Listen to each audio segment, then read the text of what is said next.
बलगल उला बिकमालिही कशफत दुजा बिजमालिही हसनत जमीओ खिसालिही सल्लु अलैहि व आलिही। ख्वातीन व हज़रात, शबानुल मुअज़्ज़म के आखिरी अय्याम और रमज़ानुल मुबारक के इस्तकबाल की वो सारी आरज़ुएँ और धड़कनें जो हर अहले ईमान के ईमान को नूरबार करती हैं, वो हम सबको, आप सबको मुबारक हों। इरादा किया है कि जो मज़ामीन कुरान अज़ीम के हम ख़ुद तलावत करेंगे और इंशाअल्लाहुल अज़ीज़ मसाजिद में सुनेंगे या ज़ेरे तालीम असबाक लेंगे, उनके मज़ामीन के हवाले से कुछ आगाही का सिलसिला शुरू किया जाए। दुआ है कि रब्बुल आलमीन नूर वाले आका सल्लल्लाहु अलैहि व आलिहि वसल्लम के सीने नूर पर और सीने अक़दस पर और क़ल्बे मुनीर पर नाजिल होने वाली इस किताबे मुबीन के अनवार व तजल्लियात हम सबको अता करे और इसके ज़रिया से जो हम हदायत के रास्तों से दूर हो रहे हैं और जो हम दुआ व तलब में, आरज़ू में, उसकी तकमील में रकावट महसूस करते हैं, रब्बुल आलमीन हम में से हर एक की आरज़ू की तकमील की रकावटें दूर फरमाकर अपने फजलो एहसान से वो मालिक जो कुन का मालिक है और फयाकून का ज़हूर उसके कब्ज़े कुदरत में है, वो आसान रहे। गुजारिश है कि हम अपनी तरफ से मज़ामीन पेश करने की कोशिश करेंगे और ये दावा नहीं है कि वो कोशिश तमाम होगी और ये दावा उलमा ने नहीं किया। हम तो बंदे दरवेश व फ़कीर किसी किस्म का कोई इल्म व अमल का दावा नहीं रखते। सूरह फातिहा से कुरान अज़ीम का आगाज़ होता है और हम आज कुछ मज़ामीन पेश करने की कोशिश करेंगे। दोबारा अर्ज़ करें कि तलावत आयात बय्यनात जो आप फरमाएंगे, अगर आपने हमें भी समात किया होगा और दीगर ज़राए से भी इस्तफ़ादा और इस्तफ़ादा नूर व फैज़ किया होगा तो यकीनन मज़ामीन को समझना आसान होगा। और जब हम मज़ामीन को समझ कर आगे बढ़ेंगे तो यकीनन फ़ज़ल बारी ताला के दरवाज़े जो हम पर खुले हुए हैं उनमें खैर व बरकत अता होगी। कुरान अज़ीम को शुरू करने से पहले हम आऊज़ु बिल्लाहि मिनश्शैतानिर रजीम पढ़ते हैं और ये पढ़ना सुन्नत है। ताहम शागिर्द उस्ताद से पढ़ता हो तो उसके लिए नहीं। बिस्मिल्लाहिर्रहमानिर्रहीम ये कुरान पाक के शुरू करने से पहले पढ़ी जाती है और बुखारी व मुस्लिम के मुताबिक बिस्मिल्लाहिर्रहमानिर्रहीम के पढ़ना नमाज में जहर के साथ नहीं है। और याद रहे कि हमारे यहाँ आनाफ के यहाँ खल्फुल इमाम यानी इमाम के पीछे ख्वाह वो नमाज जाहरी हो, जैसे मगरिब, इशा और फजर की नमाज में इमाम बुलंद आवाज़ में तलावत फरमाते हैं, उसमें भी ना इमाम ऊंची आवाज़ में पढ़ते हैं ना हम ऊंची आवाज़ में पढ़ते हैं। याद रहे कि मौला अली इमाम अबू तालिब अमीर कायनात करमल्लाहु वजहुल करीम के नज़दीक कुरान अज़ीम के सारे उलूम बिस्मिल्लाहिर्रहमानिर्रहीम में, और आपने फरमाया कि बिस्मिल्लाह की बा का नुक्ता अली करमल्लाहु वजहुल करीम है। कुरान अज़ीम ने जिस ज़ुबान में बात करने का आगाज़ किया और इस सूरा को चूँकि फातिहुल किताब और दुआ, तालीम दुआ और तालीमुल मसला और तालीमुल मसला के साथ सूरतुस सलात और सूरतुल कंज यानी ख़जाने रखने वाली सूरा और इस तरह के बेशुमार नाम दिए गए हैं। सूरह फातिह बहुत से उमूर में तलावत करके उसका दम करना भी मुजर्रब है, जैसे बुखार की कैफियत और दीगर बेशुमार कैफियत। دعا کے سے پہلے بھی سورہ فاتح کا پڑھنا قبولیت دعا کا سبب ہے۔ لیکن یاد رہے کہ یہ تلاوت اور یہ زبان کا جو نور اللہ تعالیٰ عطا کرتا ہے وہ اپنے فضل سے عطا کرتا ہے، اور جن کی زبانیں محفوظ رہتی ہیں اللہ تعالیٰ انہیں حفاظت عطا فرماتا ہے، یا ایسے کلمات نور اور خیر عطا فرماتا ہے جن کے ذریعہ سے اگر کوئی غیر مناسب بات سرزد ہوئی ہو تو اس کو دھو دیا جاتا ہے، اور زبان کے الفاظ کو اور پڑھنے کو اور دم کرنے کو اور لعاب دہن کو نور عطا کر دیتا ہے۔ یہ اس کا اپنا فضل و احسان ہے۔ سورہ فاتح میں جن مضامین کا اظہار کیا گیا وہ ایسی ہیں کہ شروع کی آیت میں توحید باری تعالیٰ کے اوپر بندہ کا عقیدہ اور قاری قرآن کا عقیدہ بڑا مستحکم ہو جاتا ہے، اور بے پناہ بے شمار یہ وہ دنیا جس میں شماریات کا اور جس میں میتھمیٹکس کا اور جس میں گنتی کا ایک عنصر غالب ہے، وہاں پہ قاری قرآن کے لیے یہ سمجھنا بڑا آسان ہے کہ رب العالمین یعنی سارے جہانوں کا پالنہار، اور وہ رب جو سب کو تدریج کے ساتھ اٹھان دیتا ہے اور اس کو ناتوانی سے قوت عطا کرتا ہے، اور اس کو پریشانی سے نجات عطا کرتا ہے، اسے رشتوں سے مزین کرتا ہے، اسے محبتوں کا حصار عطا کرتا ہے، اسے بلند کرتا ہے، اسے صاحب مقام کرتا ہے، اپنے ذات کی طرف صاحب مقام کرتا ہے اور دنیا میں صاحب مقام کرتا ہے، اور وہ دنیا میں مخلوق کی خدمت اس کے پیش نظر ہوتی ہے۔ وہ رب العالمین ان تعریفوں کا جو پہلا شروع کی آیت کا مضمون ہے، ان تعریفوں کا حقدار ہے۔ وہ تعریفیں اسی کو زیبا ہیں، وہ ساری تعریفیں جن کی کوئی گنتی اور کوئی شمار نہیں ہے، وہ لاتعداد تعریفیں عالمین کے پالنہار کے لیے ہیں، لیکن وہ پالنہار ایسا ہے کہ وہ رحمان ہے اور وہ رحیم ہے۔ اس کی یہ صفت کہ وہ بے پناہ مہربانیاں عطا کرتا ہے اور بے پناہ شفقتیں اور بے پناہ محبتیں عطا کرتا ہے، اور ان محبتوں شفقتوں کے اس صفت کی بنیاد پر اس کی تعریف ہی زیبا ہے جو بے پناہ مہربانیوں کا حامل ہے، اور وہ ذات جو روز جزا کا مالک ہے۔ اب روز جزا کا بنانا یہ اس کے قدرت کاملہ اور شان باری تعالیٰ کا ہے، اور اس کا وہ مالک ہے۔ یعنی اس کو کہیے کہ کسی نے کچھ عطا نہیں کیا، وہ عطائیں فرمانے والا ہے، اور وہ تمام قدرتوں کا مالک ہے، اور اس ملک میں اس کا ملک رحمان اور رحیم ہوتے ہوئے اور عالمین کا پالنہار ہونے کے لیے اور تعریفوں کے لائق ہونے کے لیے پھر وہ اس کے بعد یہ فرماتا ہے اپنے کلام میں اور بندوں کے انداز میں مخاطب کرتے ہوئے کہ وہ یوم الدین کا مالک ہے، روز جزا اس کے پاس ہے، ایاک نعبد و ایاک نستعین کا وہ حقدار ہے، یعنی وہ ذات ہے کہ جو عبادت کے لائق ہے اور جو استعانت مدد عطا کرتا ہے۔ اب یہاں پہ یہ بات عرض کرتے جائیں کہ توحید باری تعالیٰ میں اگر کہیں خدا نخواستہ کسی بنیاد پر کسی دل و ذہن میں یہ خیال پیدا ہو کہ وہ رب العلا کے علاوہ مدد کیا جاتا ہے یا رب العلا کو چھوڑ کر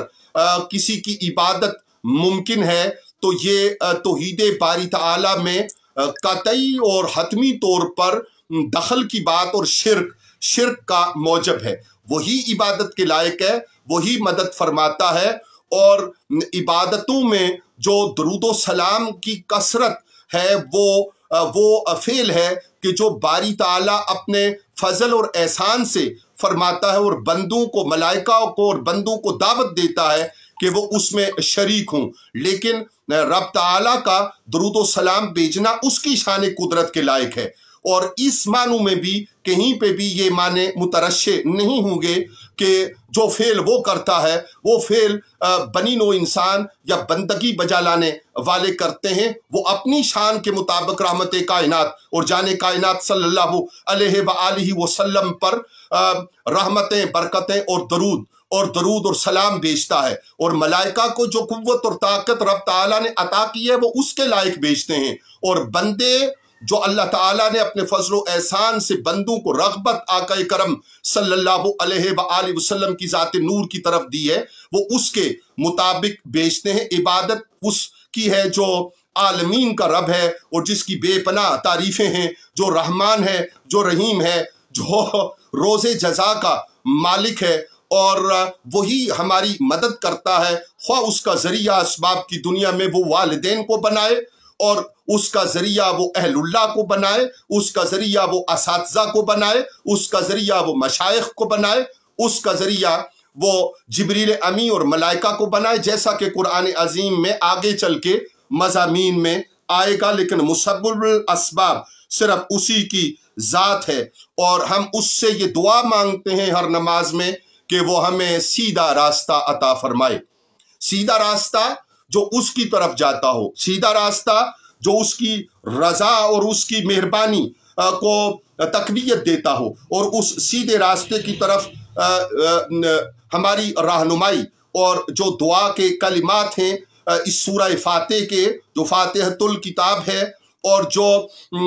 ایک قول کے مطابق نزول میں اول ہے، اور اس کی تطبیق علماء کے نزدیک یہ ہے کہ وہ پوری سورہ جو سب سے پہلے نازل ہوئی اپنے پورے مضامین کے ساتھ، وہ سورہ فاتح ہے، 7 مثانی 7 آیتوں پر مبنی۔ اس سورہ مبارکہ میں اللہ رب العالمین نے جو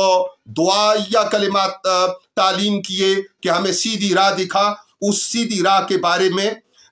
مزید تشریح بھی اپنے کلام شریف میں فرما دی کہ راستہ ان لوگوں کا جو انعام کیے گئے، اور راستہ ان لوگوں کا جن پر اس کی رضا نازل ہوئی، راستہ ان لوگوں کا جن پر اللہ تعالیٰ نے اپنے فضل و احسان کے دروازے کھولے، اور ان دروازوں کے وا کرنے میں اس نے مہربانیوں اور عطاؤں کی حد عطا فرمائی۔ اور اگر قرآن عظیم کے آگے چل کر جو مضامین آئیں گے ان میں جب ہم جائیں گے تو ہمیں یہ نظر آئے گا کہ وہ انعام یافتہ گروہ انبیاء کا ہے، وہ انعام یافتہ گروہ صلحاء کا ہے، وہ انعام یافتہ گروہ صالحین کا ہے، وہ انعام یافتہ گروہ شہداء کا ہے، اولیاء کا ہے، اور یہ سارے وہ لوگ ہیں جن کا راستہ اپنانا اہدنا الصراط المستقیم کے مترادف ہے۔ اور پھر دعائیہ کلمات میں آخر میں یہ کہا گیا کہ نہ کہ ان کا راستہ جن پر وہ ناراض ہوا۔ قرآن عظیم میں جب ہم مضامین میں آگے بڑھیں گے تو ہمیں ان اقوام کے احوال بھی معلوم ہوں گے جن پر اس کا غضب اور اس کا غصہ نازل ہوا۔ ہم اللہ رب العالمین کا اس موقع پر اگر گزشتہ روز اور اس سے پیوستہ کی باران رحمت کا شکر ادا کریں تو یہ کافی وافی اور شافی ہوگا۔ اور سورہ فاتح میں آمین جو کہی جاتی ہے، جو جہر میں ہمارے ہاں اناف کے ہاں نہیں کہی جاتی، اخفا میں خاموشی سے کہی جاتی ہے، اس کا مطلب اور مدعا ہم جانتے ہیں کہ وہ ہے یا رب ایسا ہی ہو، اللہ رب العالمین ایسا ہی کرے جیسی کہ دعا مانگی گئی، یعنی تعریفیں اس کی اور بے پناہ تعریفیں اس کی جو عالمین کو پالنے والا ہے، جو رحمان اور رحیم ہے، جو یوم الدین کا مالک ہے، اور جس کی عبادت زیبا ہے، اور جو مدد عطا فرماتا ہے، اس سے ہم سیدھی راہ کا سوال کرتے ہیں، اور سیدھی راہ ان کی جو انعام یافتہ ہیں، نہ کہ ان کی کہ جو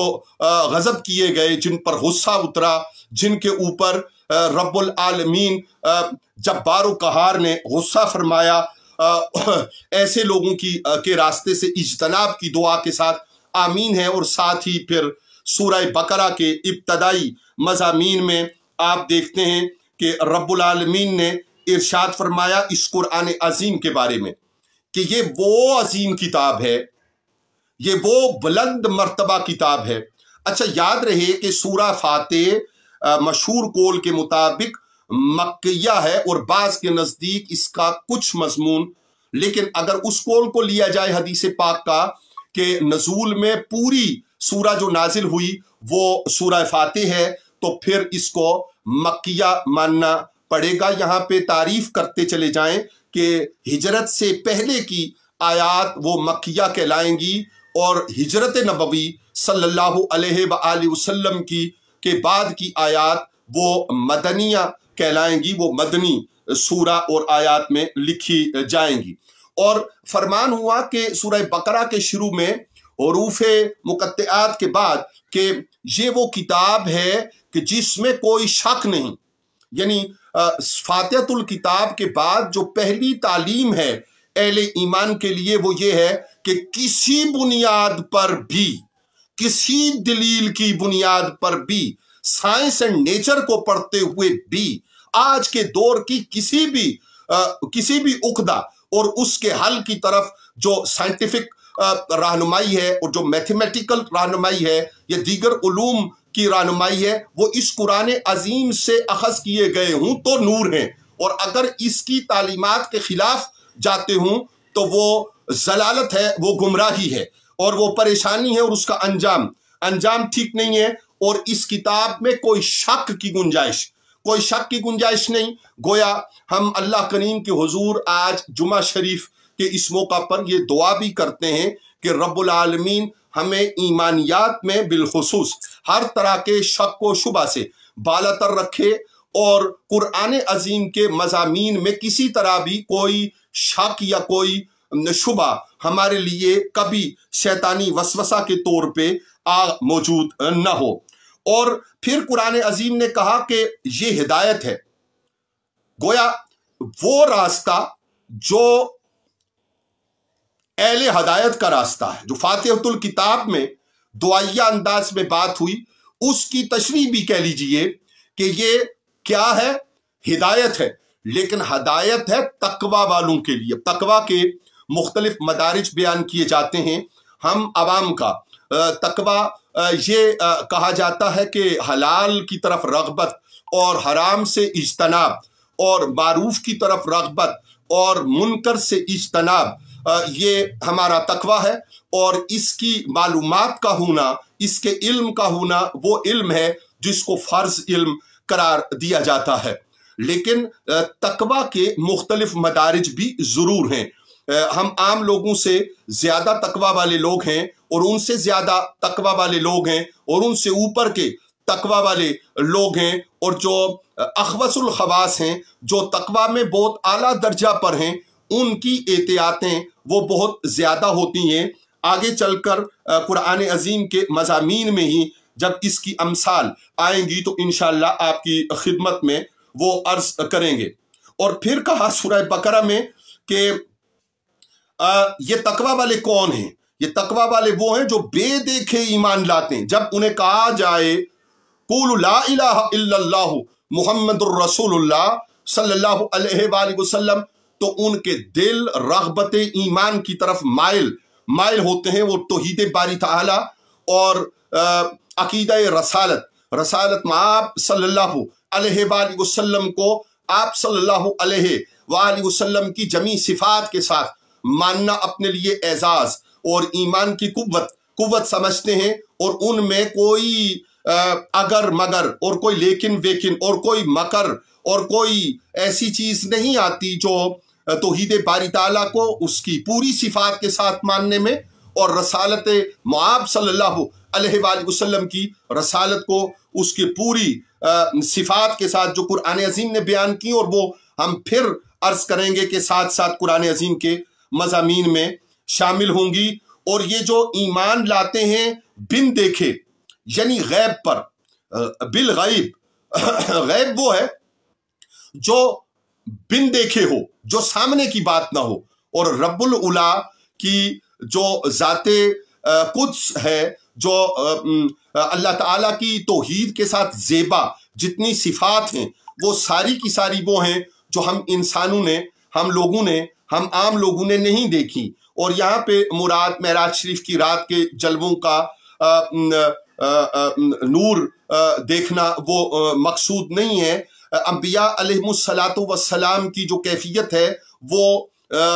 ऊपर से बारी ताला की तरफ से, लफ्ज़ से ऊपर से मुराद है कि हम ये समझते हैं कि जब हम अपने आँखों के कटोरे बारी ताला के आसमान की तरफ उठाते हैं तो गोया हमारे यहाँ ये तबीयतों में रच बस जाता है कि नज़ूल बारी ताला की रहमतों का आसमानों से होता है और आसमानों ही से होता है। फिर गुजारिश के इसके मज़ामीन कुरान अजीम में आएंगे तो उस पर बात रहेगी। ये लोग जो तकवा वाले हैं ये बिन देखे ईमान लाते हैं और ईमान लाने के बाद वो नमाज कायम करते हैं।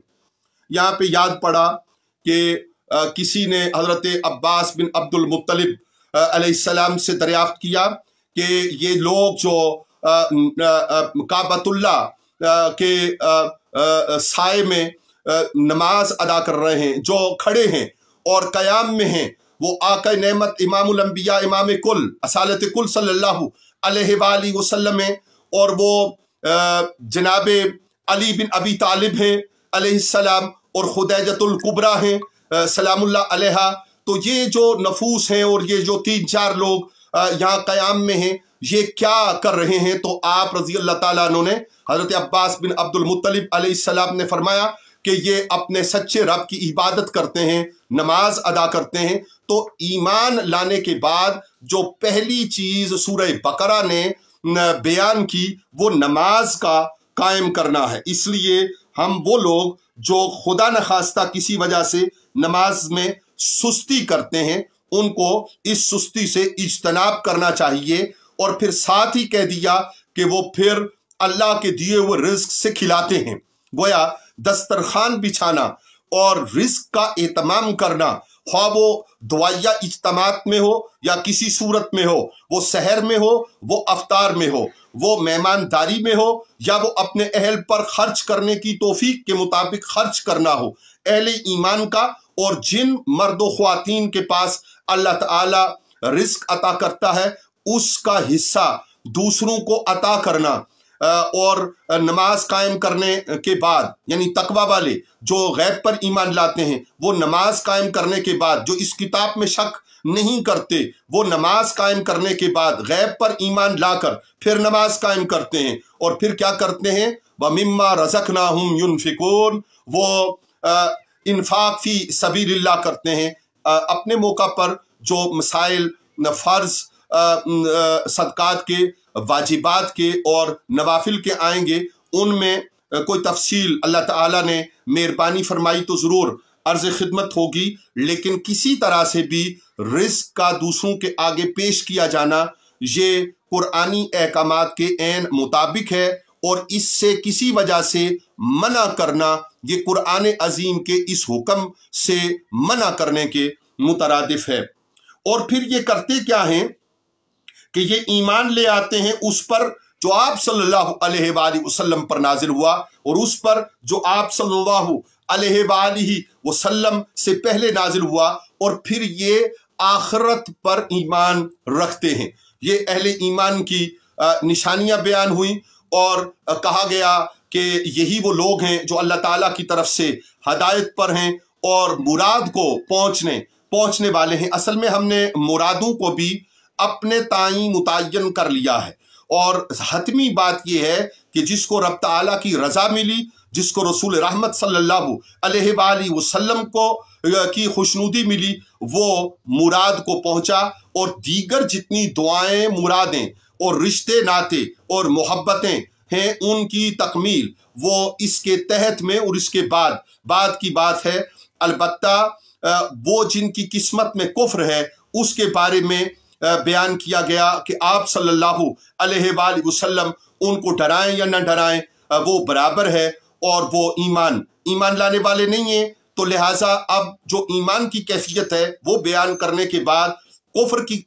हालत बयान करते हुए बताया गया कि वो लोग हैं जिनकी आंखों पर, कानों पर और उनके दिलों पर मोहर कर दी गई है। वो हक न सुन सकते हैं, न देख सकते हैं, न समझ सकते हैं, न उनके दिल में हक उतर सकता है। और यहाँ पे ये बात कहते जाएं कि क्या खूब बात है कि खुलफाए राशिदीन अलैहिमुर रिदवान सब हक के रास्ते की तरफ रहनुमाई करने वाले और आका करम सल्लल्लाहु अलैहि वसल्लम की तालीमात नूर को आगे बढ़ाने वाले और निज़ाम मुस्तफ़ा करीम सल्लल्लाहु अलैहि वसल्लम की असल और बुनियाद है। और क्या खूब है कि आका करम सल्लल्लाहु अलैहि वसल्लम ने फरमाया कि इमाम अली करमल्लाह वजहुल करीम के बारे में कि आप जिस तरफ तशरीफ ले जाते हैं हक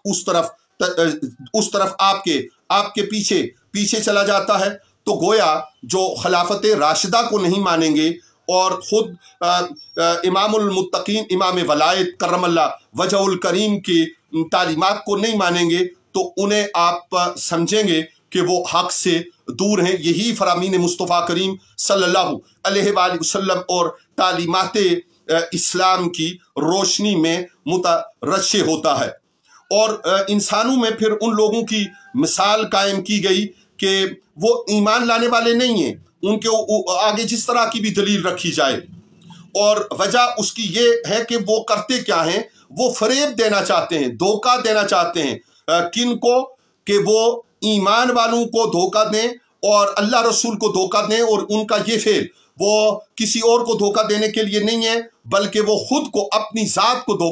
धोखा देते हैं। और ऐसे धोखेबाजों के लिए हदायत का रास्ता नहीं है। हम अर्ज करते जाएं कि फातिहतुल किताब के बाद सूरह बकरा के मज़ामीन में पहले ईमान वालों की हालत बयान की कुरान अजीम ने, और फिर कुफ्र वालों की हालत बयान की और कहा कि उनके दिलों में मर्ज है और जो बीमारी उनके दिलों में है ईमान न लाने की और ईमान से दूर रहने की, उसकी बुनियाद पर उनके लिए दर्दनाक अजाब है। और ये वो लोग हैं जो जमीन में फसाद फैलाते हैं और फसाद की नई जेहतें और नए तरीके वो तराश करते हैं और तलाश करते हैं। आज भी जब हमें अपने इर्द गिर्द में किसी तरह से भी कुफ्र की इस तरह की चालें नजर आएं और वो मुकन्नना में या अदलिया में या इंतजामिया में कहीं पे किसी नाम पर अगर कोई ऐसी दखल अंदाजी हो जो ईमान के खिलाफ हो तो उसे ज़मीन पर फसाद ही से कुरान अजीम की इन तालीमात की बुनियाद पर समझा जाएगा। और ये वो लोग हैं, कुरान अजीम ने कहा कि जो इस्लाह इख्तियार करने वाले नहीं हैं। और फिर कहा गया कि क्या मालूम है, यानी आप सल्लल्लाहु अलैहि वसल्लम के कल्ब नूर पर उतरने वाली किताब नूर के जरिया रब्बुल आलमीन ने अपने कलाम में ये इरशाद फरमा दिया कि ये वो लोग हैं कि जिनको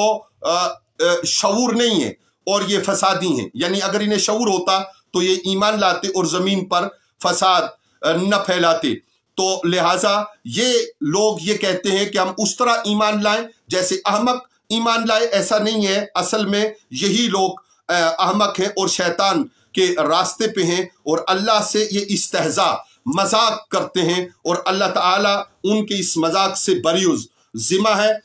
और उन्हें तुग़यान की तरफ और तूफ़ान सरकशी जो उठाते हैं उनके अजाब की तरफ वो ले जाने वाला है। और ये ज़लालत में है और इनको हदायत की कोई राह नहीं सूझती। और ये जो तजारत करते हैं, अब इसको कुरान अजीम ने कहा, ये जो तजारत करते हैं गोया किसी मामला में ईमान को छोड़कर किसी तरह का मफाद उठाना या ईमान को आगे न भेजना और कुफ्र की बुनियाद पर राह नजात तो मुमकिन नहीं है। तो इनकी तजारत हिदायत से दूर है और ये फ़ायदा उठाने वाले नहीं है। और इनकी मिसाल वो है कि जिस तरह किसी शख्स ने आग रोशन की, फिर वो आग अगर अचानक का आंखों में रोशनी पैदा करे और वो रोशनी चली जाए तो वो अंधेरे में टामक तो या मारते हुए परेशान खातिर बैठे रह जाएं। और वजह इसकी ये है कि ना ये सुनते हैं ना जानते हैं और इनके कलूब पर मोर है। और आसमान से जब बिजली कड़कती है तो ये डर से अपने कानों में उंगलियां ठोस लेते हैं और अल्लाह ताला काफिरों को घेरे हुए है। और जब उसका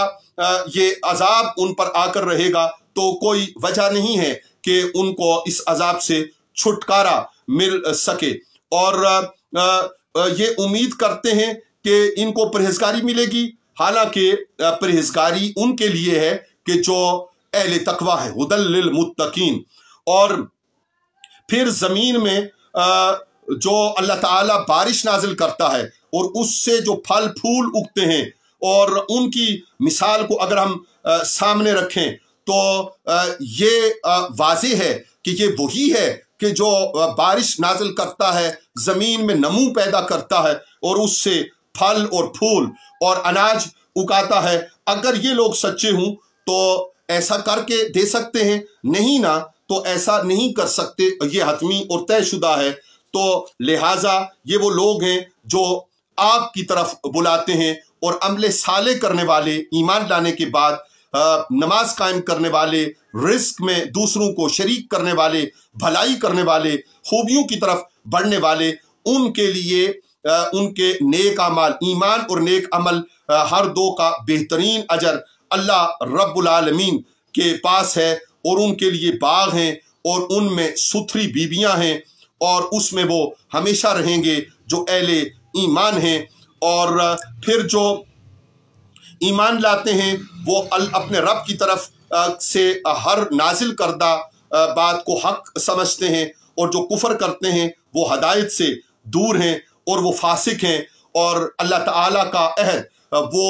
جھٹلانے والے ہیں، اور جو اللہ تعالیٰ کا عہد جھٹلائے وہ خسارے میں ہے اور وہ گھاٹے میں ہے۔ اور کیسے لوگ ہیں جو کفر کرتے ہیں اس بات سے کہ ان کو جب زندگی کے بعد موت اور موت کے بعد اٹھایا جائے گا تو وہ حیران ہوتے ہیں اور یہ دلیل قائم کرنے کی کوشش کرتے ہیں کیا ان سے پہلے بھی؟ تو اس کا جواب یہ ہے کہ ہاں، ان سے پہلے بھی اللہ رب العالمین نے جو کچھ زمین میں ہے اس کو تخلیق کیا، اور زمین کو تخلیق کے بعد اپنی شان قدرت کے لائق اس نے آسمانوں پر استوا فرمایا، جلوہ عطا فرمایا جو اس کے شان کے لائق ہے۔ اور پھر جب فرشتوں سے کہا کہ اس بنانے کے بعد کہ زمین پر اپنا نائب بنانا ہے، تو فرشتوں نے وہ کہا جو کہا اور فساد کو انسان کی طرف منسوب کیا۔ اس کے جواب میں رب العالمین نے حضرت آدم علیہ نبینا الکریم علیہ السلام کو اسما سکھائے، اور فرشتوں کو کہا کہ اگر تمہیں یہ نام آتے ہیں تو ان کا اظہار کرو۔ ان اسما کے بارے میں مختلف علماء کی روایات ہیں، لیکن جو توبہ کی قبولیت، تعلیماً توبہ کی قبولیت کا واقعہ بیان فرمایا، اس کے بارے میں کہا گیا، اور مصدق بات یہی ہے کہ وہ پنجتن پاک علیہ السلام محمد الرسول اللہ صلی اللہ علیہ وآلہ وسلم، حضرت علی کرم اللہ وجہ الکریم، حضرت فاطمہ زہرا سلام اللہ علیہا، امام حسن پاک علیہ السلام، امام حسین پاک علیہ السلام کے اسما ہیں کہ جن کو اللہ تعالیٰ نے عطا کیا، اور ان کی عطا کی وجہ سے رب العالمین نے اپنے پہلے سے موجود فضل پر مزید چیزیں آشکارا کیں، اور آدم علیہ نبی الکریم علیہ السلام کے قلب مبارک پر وہ نور نازل ہوا، وہ اطمینان نازل ہوا جس کی تلاش میں وہ سرگرداں تھے۔ اور پھر جب یہ سارے نام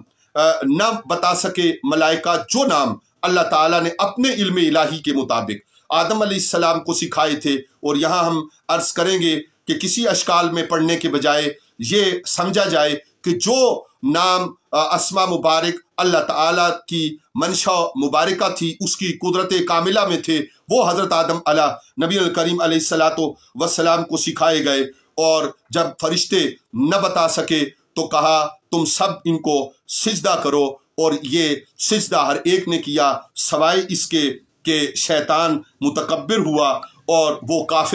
کافر ہو گیا۔ یہاں تک کہ ہم مضامین کو اپنے ذہن میں رکھتے ہیں، اور جب تلاوت کلام پاک کریں گے تو ان آیات کے حوالے سے ہمیں یہ معلوم رہے گا کہ ہم نے کہاں تک کی بات وہ آسان کرنے کے لیے بزبان جو ہمارے ہاں زبان بولی جاتی ہے اس کے حوالے سے کہے تھے۔ اس سے آگے ہم حضرت آدم علیہ السلام کی جنت میں قیام اور اس کے بعد کی جو رودات سورہ بقرہ کی ابتدائی کلمات میں بیان کی گئی ہے وہ انشاءاللہ رحمان پیش خدمت کریں گے۔ رب العلا سے یہ دعا کہ اللہ تعالیٰ جو کوتاہیاں، غلطیاں ہماری اپنی کسی کوتا یہ مطالعہ کی وجہ سے ہوں وہ ہمیں معاف فرمائے، اپنے فضل سے ہمیں اصلاح کی توفیق عطا فرمائے، اور جو کلمات خیر و نور بہتر طریقے سے پیش کیے جا سکے ہوں رب العالمین انہیں اپنی بارگاہ اقدس میں قبول فرمائے، اور ہماری ساری دعائیں اللہ تعالیٰ اپنی بارگاہ اقدس میں قبول فرمائے۔ اس عنوان پہ بات رہے گی اور کوشش ہوگی کہ ابتدائی جو صورتحال ہے اس کے اوپر طبیعتوں کو اپنی اور اپنے سننے والوں کی طبیعتوں کو آمادہ کرتے ہوئے ہم وقت کے کسی بھی تعین کے ساتھ سہپیر پہلے یا بعد مختلف مضامین پہ یہاں سے آگے جستہ جستہ ضرور آپ کی خدمت میں اپنا سبق دہرانے کی اور اپنی سمجھ کو دوہرا کر پختہ کرنے کی کوشش کریں، اور اس میں سے جس میں آپ شامل ہو سکیں باعث خیر و برکت ہے۔ ہم ہرگز آپ کی خدمت میں یہ گزارش کرنے کے لیے ان مضامین کو پیش کرنے کی جو سعادت ہے وہ حاصل نہیں کر رہے کہ جو ہم بات کریں گے اسے آپ حتمی سمجھیں۔ البتہ مطالعہ قرآن پاک کے دوران جن باتوں سے استفادہ ممکن ہو وہ ہمارے لیے باعث خیر و برکت اور نور رہے گا۔ والسلام علیکم ورحمۃ اللہ وبرکاتہ۔